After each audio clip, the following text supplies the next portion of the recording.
I apologise that that is the extent of my Hungarian. So what I would like you to do is just to relax and close your eyes. Please don't fall asleep on me. And I want you to think back to when you were 8, 9, 10 years old. And where was your favourite place to play? If suddenly there was a fire alarm and we were allowed out of the building and you were only 8, 9 or 10, where would you run off to play? Where was your favourite play space? And I just want you to turn to the person beside you and give each other 30 seconds to exchange your favourite place to play. So 30 seconds for the first exchange. Talking to the person beside you. Okay, so I'm just conscious of the time, and so I'm just going to call order again, if that's okay. I'm sorry I don't have my bell with me. Okay, so we'll just do order. And so what I'd like you to do is I'd like you to stand up if your favourite place to play was outside.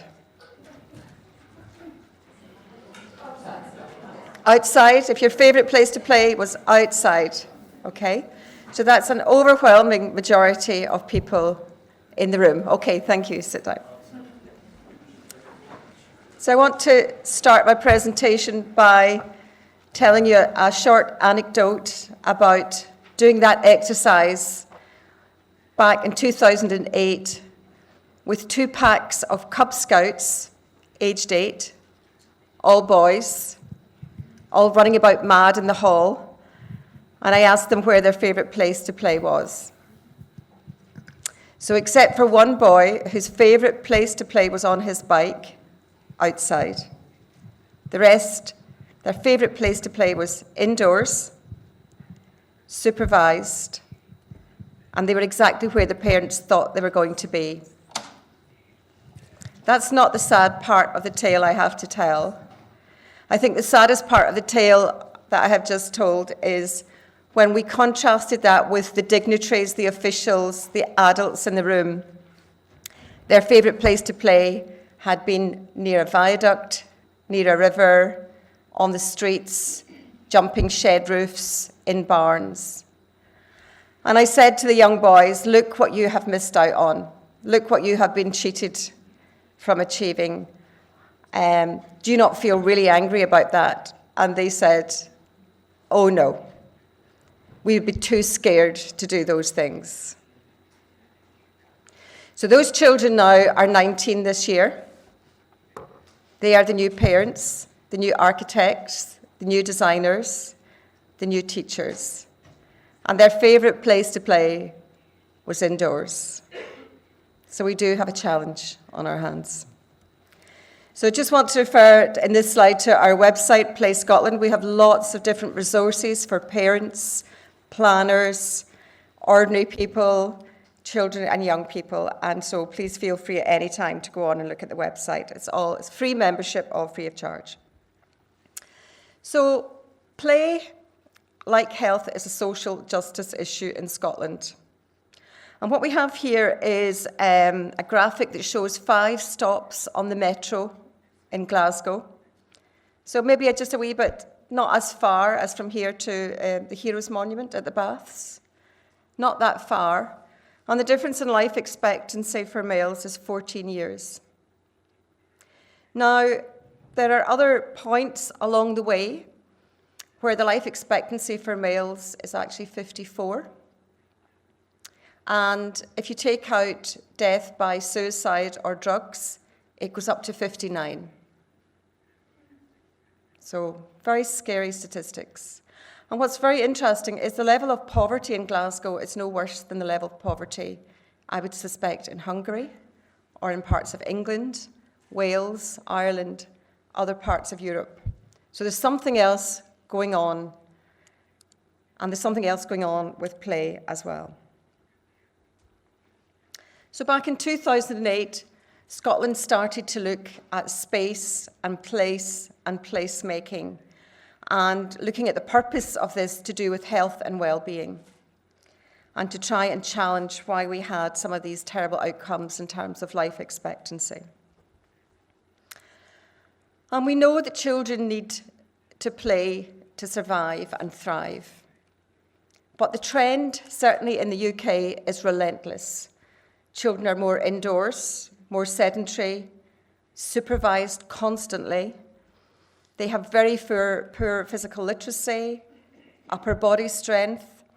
A lot of our playgrounds are removing the monkey bars because children can't use them anymore, and they're actually becoming a hazard because they're not playing on them properly. They can't manage themselves. They have no upper body strength. We just have a population of young people that are getting more and more overweight. And now in the UK, our life expectancy, which continued to grow, is stalling. So what is the truth about chickens and children? So it's a very sad tale. As you no longer get battery-reared hens and battery eggs. We only have free-range chickens and free-range eggs in Europe, yes? So, sorry, I've just lost my train of thought here. It's happening more and more. So what's really interesting is that in Europe, we have space standards for chickens and we have space standards for cows. I'm sure you're very pleased to hear that. And we have no space standards for children. However, as the gentleman from the Netherlands will know, there are space standards in the Netherlands for children. But of course, they are smaller than the space standards for chickens. So just in case you were worried, the chickens are more important, just in case you hadn't got that right. And in the UK, you cannot be a vet surgeon that works with animals, if you have not studied the module on why small young animals need to play to develop. Even baby elephants will do a lot of rough and tumble play.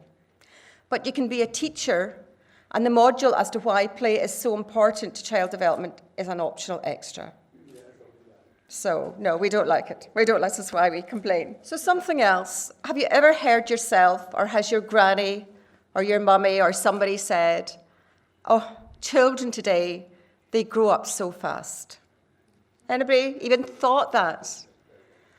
They're so much more grown up than we were when we were young. So I would argue there is nothing further from the truth. Our children do not have the freedom and independence and autonomy in the public realm that we had when we got fired out to play and told not to come back until tea time. There's a very famous study carried out in 2007 in Sheffield. And it tells the story of 4 generations and how the right to roam was lost in 4 generations. So it talks about George, who's the great-grandfather, and at the age of 8, he was allowed to cycle 6 miles to go fishing by himself. His great-grandson, Edward, is allowed to go to the end of his road, but he's the only child in the street allowed to do so, so he has nobody to play with. Everybody else is allowed to go to the garden gate, aged 8. Where were we, aged 8? How far did we roam, aged 8?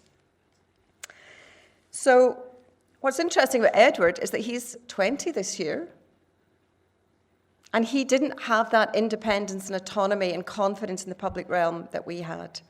So what if he becomes a planner, an architect, a designer, grounds maintenance, road service person, a parent? What is going to happen to the next generation?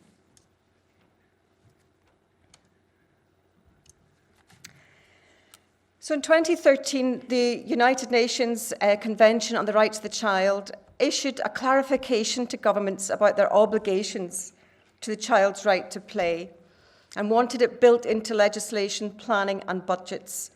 And the rationale and the driver was the optimal health and well-being of the children. And there was a priority on the creation of environments which promote well-being. And these are just a couple of fun examples of staircases in Europe, the piano steps and the fish. In Scotland, we have a national play strategy, and at the heart of that are the principles of inclusion and sufficiency, that we have enough play opportunities, that they're good enough, and that there's enough access to them. And these principles then translate into other legislation in Scotland to do with community empowerment, which sounds very similar to what the Deputy and the President were speaking about earlier on. and our new planning bill. And so these principles resonate in the other legislation as well. And the success of these come down very much to the participation and collaboration of what we call the unusual suspects. Not family services, not the people to do with the children and young people, but the people to do with road service, the people to do with architect, the built environment, the designers. We need everybody around that table. This is everybody's problem, and it's everybody's solution. So it's very easy when you understand how important. Usually I put up a big slide of the Spice Girls. I don't know if people know about the Spice Girls here. But we use the word spice to talk about play contributing to social, physical, intellectual, creative and emotional development of children and young people. And it's very easy then to map play against the key outcomes that governments are trying to achieve, whether locally or nationally. And as part of the play strategy, we have come up with a play map which guides people through this process. And what we have now is a toolbox. And in it, we have 2 assessment tools, Getting It Right for Play, and the Play Standard Toolkit, which was developed by National Health Service Scotland, Scottish Government, and Architect Design Scotland. So coming at it from a very similar perspective from what the first 2 speakers were talking about. And then we have guidance and resources, and we have a very strong evidence base. We're not doing it for the fun of it, to be fair. Our vision is that children can play in and around where they live and feel safe doing. And we want it locally. It's lovely to have the big go-to parks and playgrounds, and we need that as part of the offer.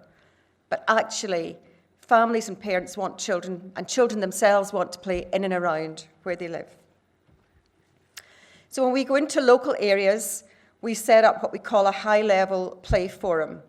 And we gather together these unusual suspects. We have the police, community services. We have regeneration officers who don't even know why they're in the room. The architect is complaining about his time costs money. Why is the architect in the room? He doesn't know why he's there. She doesn't know why she's there.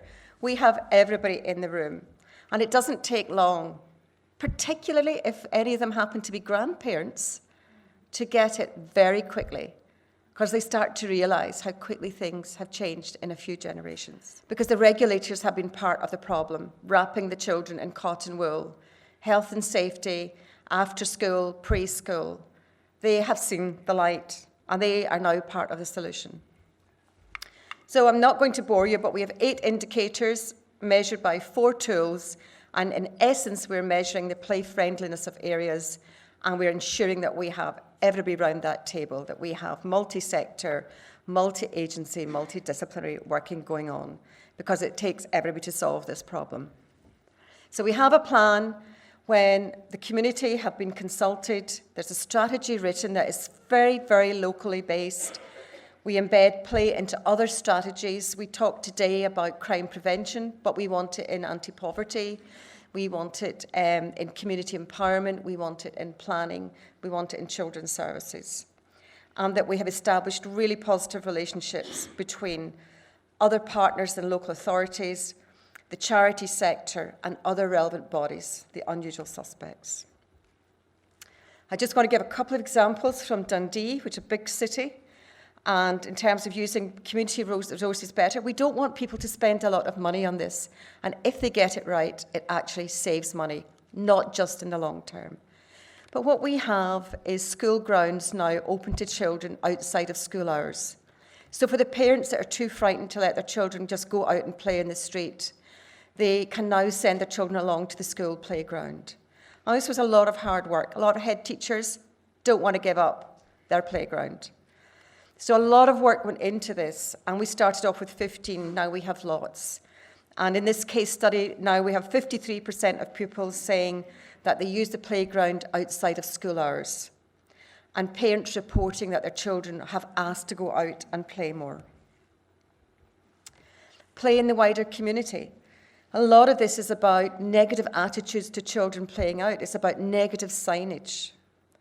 In Aberdeen, they decided to remove all the no ball game signs. I don't know if you have them here, but we have signs that say no ball games allowed It's usually in the only green space in the area, or the only place you can actually kick a ball against a wall. So Aberdeen decided to remove all the no ball game signs. They gave themselves a target of 12 months. It took them 2 years longer. Now, why did that take 2 years longer? Why did it take 2 years longer? Best guess? They could not find them all. They had so many, they couldn't find them all. Now, those give out no ball game signs, a very negative message to children being in the public realm. And now we have positive signage going on, as in, come into this space, you might get dirty, you might get skint knees, that's cuts and bruises. And we manage the expectations, because sometimes the parents dress the children up in their best clothes to go out and play. Go to the charity shop, get old clothes to go out and play. And somebody mentioned earlier on about young people being addicted to their phones, but actually, the parents are too. And there's nothing more soul-destroying or heartbreaking to see wee ones running out of school with their little picture they've made, and the person going to meet them is on the screen, going, yeah. Walking along, the baby's in the buggy, and the mum's got the screen here, or the carer. So children, we need to work at attachment, we need to work at valuing our children, and we need to work at making them visible in the public realm. They need to become the priority. So we have a project that's been going on in Scotland now for a few years that we got funding from, we got funding from the Dream Fund Lottery. And it started off being a project called Play on Pedals. And the purpose was to teach 4-year-olds how to ride two-wheeler bikes before they started school. And this was got nothing to do with being able to ride a bike. It didn't matter whether they could ride, and it certainly wasn't in Glasgow about riding your bike to school because you would be dead. You couldn't do it. We do not have the infrastructure, even yet, to do this. This was about building confidence and adults' perception of children as competent beings. And guess what? The adults loved it as well. The families loved it.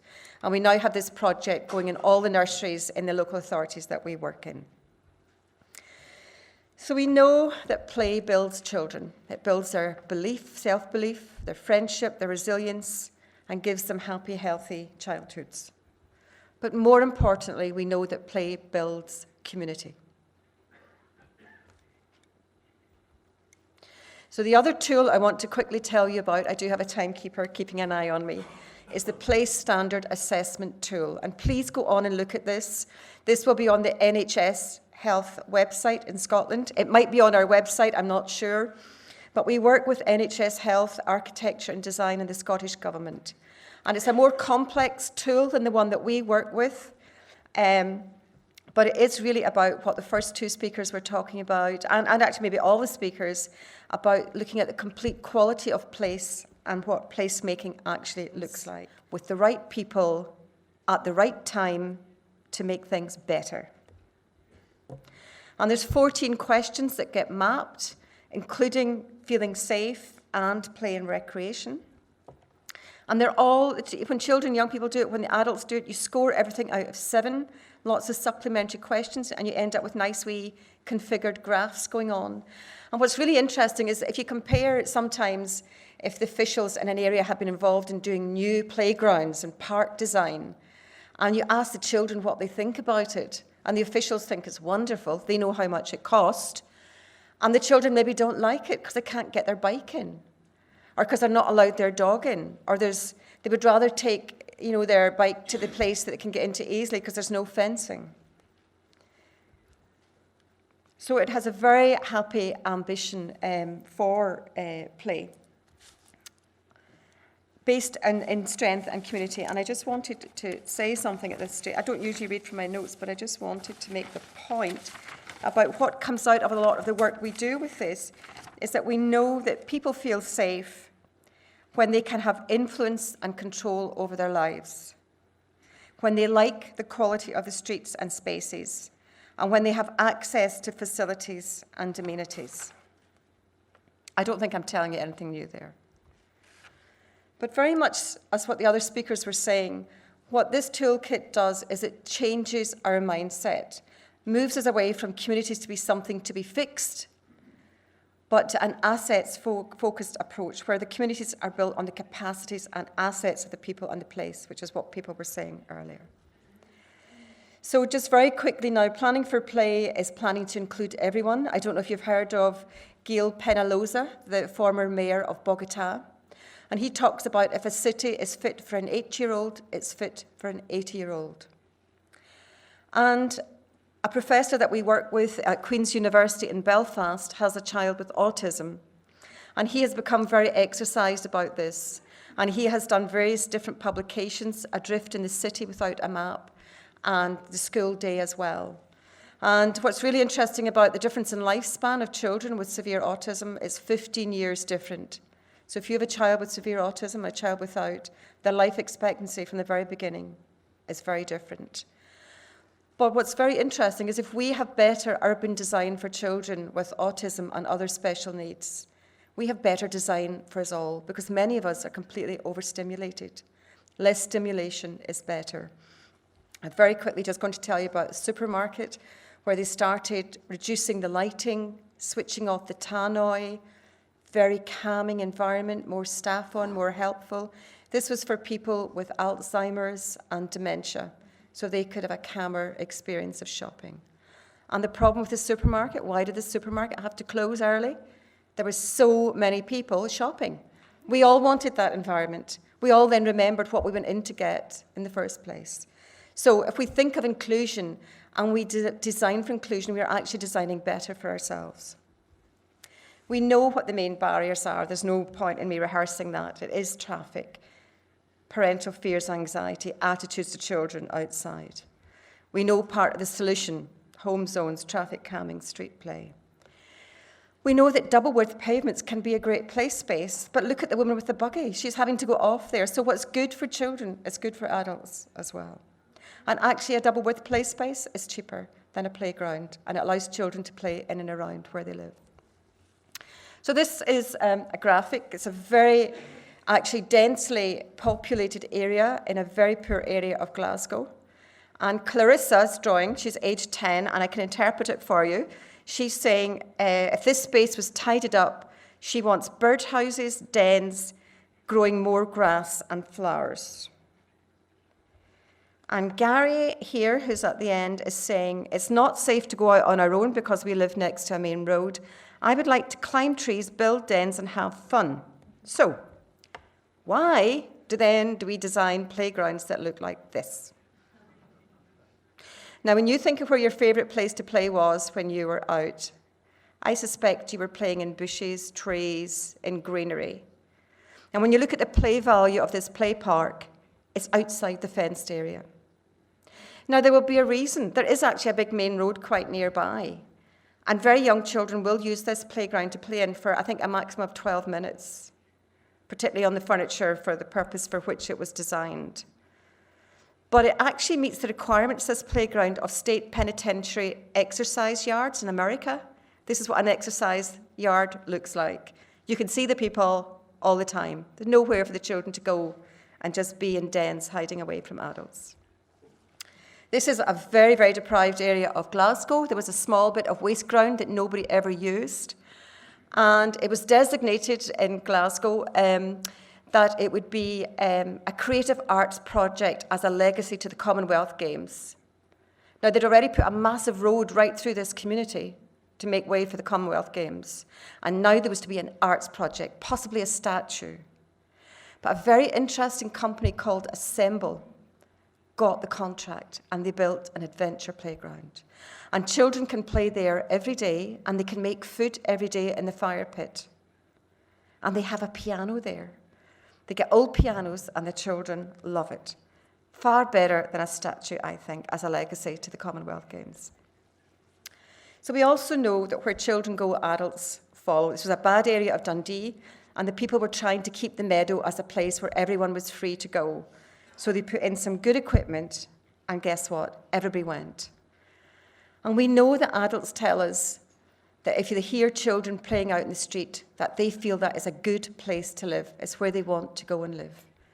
And we work with Arup, International Global Engineering Company, who are building cities all over the world. And they've got a great publication out called Cities Alive. It's worth looking up. And this presentation is available afterwards. So these are the rules for child-friendly planning, including the unusual suspects, and doing more to use local assets. It's not about spending money. It's changing our mindset. So when I talk about play, I'm not talking about nice play. I'm not talking about children playing nicely together and being friendly. I'm talking about children falling in, falling out, learning social skills, getting dirty, muddy, and getting skint knees. And children have a right to play. As David Attenborough said, no one will protect what they don't care about, and no one will care about what they have never experienced. If children have never played out, they don't know what it is they're losing. So now my question for you is, what are the children playing? What is this game the children are playing? I know it's really obvious. No. Okay, I don't know if you've got shampoo adverts in Hungary. So we have a shampoo advert in Scotland, and the model washes these beautiful long golden locks, and then she rinses them out in... This is what the children were doing, as I thought they were lining up to get nice pictures taken by the photographer. So children play everywhere. We need to let them out to play. And this is for all of you. Life is very stressful. It's really important that we take time to play ourselves. And I just want to finish with a quote, which I'm going to read to you, which I think is very fitting just to finish this session on. Oh, sorry. This quote is from Barack Obama, and many of you might have heard it before. But Barack Obama said, "Change will not come if we wait for some other person or time. We are the ones we've been waiting for. We are the change that we seek." Thank you.